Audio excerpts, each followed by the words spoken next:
প্রারম্ভিক মূলধন নির্ণয় করতে একটি নয়, আজ আমি দেখাবো দুইটি সহজ পদ্ধতি।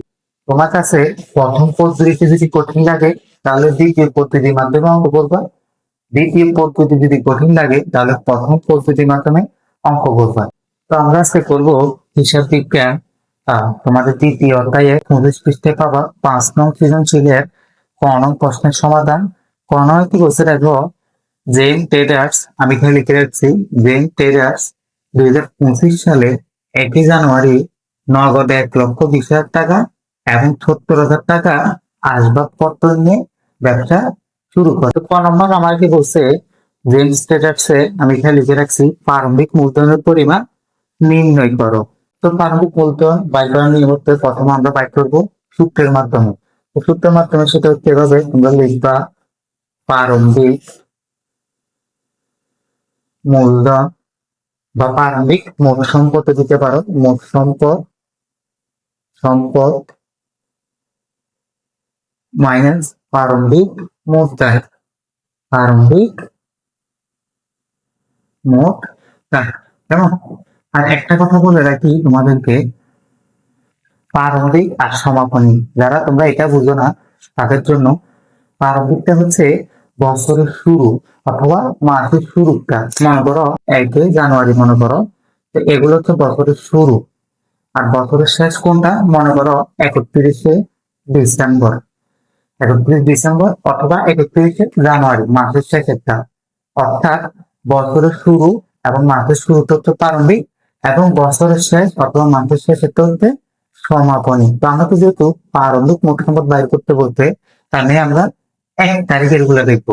তো আমি 1 তারিখের গুলো লিখেছি, না দেখো যে 1 জানুয়ারি নগদে এত টাকা এবং এত টাকা আসবাবপত্র। তাহলে আমরা কি করবো?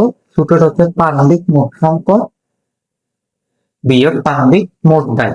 তাহলে আমরা এই 1 তারিখের ভিতরে আমরা সম্পদ গুলো আনবো এবং দায় গুলা নিয়ে আসবো। তাহলে সম্পদের ভিতরে হচ্ছে নগদান, এটা একটা সম্পদ, তোমরা জানো। তাহলে আমি এখানে লিখি নগদান, তারপর হচ্ছে প্লাস আরেকটা কি, এই যে আসবাবপত্র, আসবাবপত্র এটা সম্পদ, তোমরা জানো। তো আসবাবপত্র লিখলাম। দেখো আমার সম্পদ কিন্তু আর নাই, থাকলে আরো লিখতাম। এবার মাইনাস আমি দায় গুলো বাদ দিব। তাহলে এখানে দেখো এই সম্পদ দুইটা, আর কোনো দায় নাই।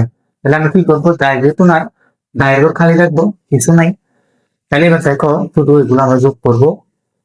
নগদান হচ্ছে 1,20,000 টাকা, আমি লিখি 1,20,000 প্লাস আসবাবপত্র হচ্ছে 70,000 টাকা। আর এখানে মাইনাস হচ্ছে জিরো, যেহেতু কিছু নাই। তাহলে 1,20,000 আর 70,000 যোগ করলে আমার হচ্ছে 1,90,000 টাকা। এটা হচ্ছে আমার প্রারম্ভিক মূলধনের পরিমাণ। তাহলে তোমরা এখানে লিখবা, সুতরাং প্রারম্ভিক মূলধন,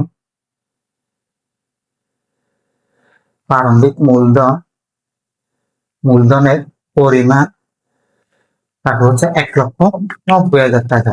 তো এটা হচ্ছে পাঞ্চের সূত্রের একটা পদ্ধতি, এটা হচ্ছে সূত্রের মাধ্যমে। তো আমরা এবার দেখাবো দ্বিতীয় পদ্ধতি, এটা হচ্ছে গড়ের মাধ্যমে। তো গড়ের মাধ্যমে হচ্ছে, প্রথমে তোমরা গড় করবা, গড়টা তোমরা সবাই জানো। প্রথম হচ্ছে তারিখ, এরপর হচ্ছে বিবরণ, তারপর হচ্ছে পরিমাণ টাকা এবং বিস্তারিত টাকা, অথবা টাকা এবং টাকা লিখলেও হবে, কোনো অসুবিধা নেই। তাহলে আমি টাকা এবং টাকা লিখলাম। আচ্ছা, তাহলে দেখো এখানে তারিখ, তারিখটা হচ্ছে 2025 সালে, 2025 সাল, তারপর হচ্ছে জানুয়ারি 1 তারিখ। তাহলে আমি লিখবো জানুয়ারি 1, 2025 জানুয়ারি 1 তারিখ। তাহলে আমার ঘর করে করলে আমার দায়গুলা লাগবে না, শুধু আমার 1 তারিখে যে মূলধন গুলো বলছে এগুলো আনলে হবে। যেমন এখানে দেখো নগদান, তাহলে আমি এখানে লিখবো বিবরণে নগদান, নগদান কত টাকা? 1,20,000। তাহলে আমি লিখবো 1,20,000 টাকা। এবং 70,000 টাকার আসবাবপত্র, তাহলে আমি লিখবো আসবাবপত্র, আসবাবপত্র এগুলো সব সম্পদ। আর যেহেতু আমার 1 তারিখে বলছে 1 জানুয়ারি, তার মানে এগুলো তো আমার প্রারম্ভিক, সমাপনী না। তাহলে আসবাবপত্র কত টাকা? 70,000 টাকা। আমার আর নাই দেখো। তাহলে 1,20,000 আর 70,000 আমি যোগ করি, যোগ করলে আমি পাচ্ছি 1,90,000 টাকা। তাহলে দেখো প্রান্তিক শিক্ষার্থীবৃন্দ, তোমাদের উত্তরটা মিলে গেছে। অর্থাৎ আমি প্রথম পদ্ধতি যেভাবে দেখাইছি 1,90,000 পাই গেছি, দ্বিতীয় পদ্ধতিও মানে 1,90,000 টাকা পাইছে। তো প্রান্তীয় শিক্ষার্থীবৃন্দ, তোমরা যে কোনো একভাবে তুলনা হবে জনভাবে করতে পারো তোমাদের কাছে যে পদ্ধতিটা সহজ মনে হয়। তো প্রান্তীয় শিক্ষার্থীবৃন্দ, আজকে ভিডিও পর্যন্ত।